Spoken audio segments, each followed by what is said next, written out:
আসসালামু আলাইকুম। এটা DC circuit type 3 missing data অধ্যায় টেসলা ভলিউম 1 এর 4th এডিশনের প্র্যাকটিস 6 ম্যাথ। এটা হচ্ছে আমার সার্কিট। এই টাইপের অঙ্ক আমরা অনেকগুলো করছি। তো এই অঙ্কটাই কি হয়েছে, এই রেজিস্টার এখানে 600 এখানে 50 সিরিজে দুই জায়গায় দেওয়া আছে, আর আগের অঙ্কগুলো এক জায়গায় ছিল। তো অসুবিধা নাই, আমাদের এখানে রেজিস্ট্যান্স দেওয়া আছে, তার প্যারালালে ভোল্টেজ দেওয়া আছে আড়াআড়িতে। তাহলে আমি কারেন্টটা নির্ণয় করি।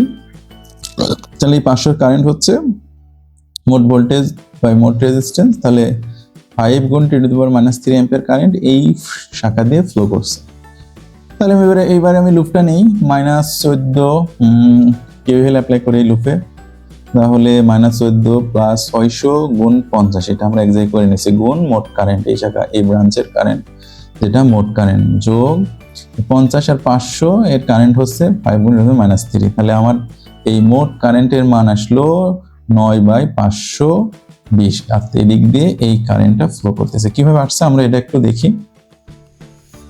তাহলে আমরা -14 প্লাস 650 গুণ x যোগ 550 গুণ 5 10⁻³ ইকুয়াল 0। তাহলে শিফট সলভ সমান করলে আমার অ্যান্সার আসতেছে এটা।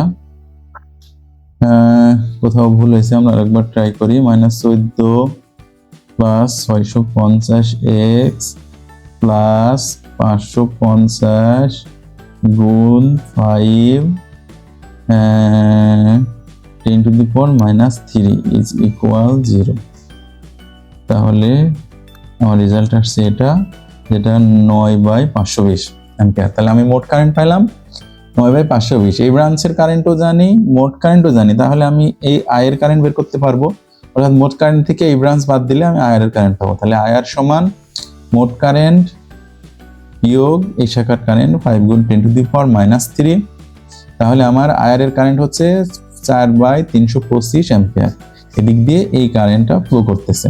এখন তাহলে আমি এই লোভটা নেই, লোভটা নিলে আমার আর এর মানটা পেয়ে যাব। -14 যোগ 650 ইন্টু মোট কারেন্ট যোগ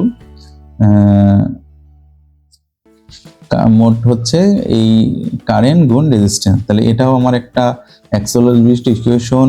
এই ইকুয়েশনে একটাই আননোন মান, একটাই চলক, সেটা হচ্ছে আর। তাহলে এইটা আমি ক্যালকুলেটরে দিলে আর এর মানটা পেয়ে যাব। কিভাবে দিব সেটা একটু দেখি। তাহলে আমি উঠাবো হচ্ছে -14 যোগ 650 গুণ 9/520 যোগ 4/325 গুণ x ইজ ইকুয়াল 0। তাহলে শিফট সলভ সমান, তাহলে আমি আর এর মান পেলাম 223.4375 ওহম। এটা হচ্ছে আমার আর এর মান, এটা হচ্ছে অ্যান্সার। ঠিক আছে, থ্যাংক ইউ সবাইকে। আসসালামু আলাইকুম।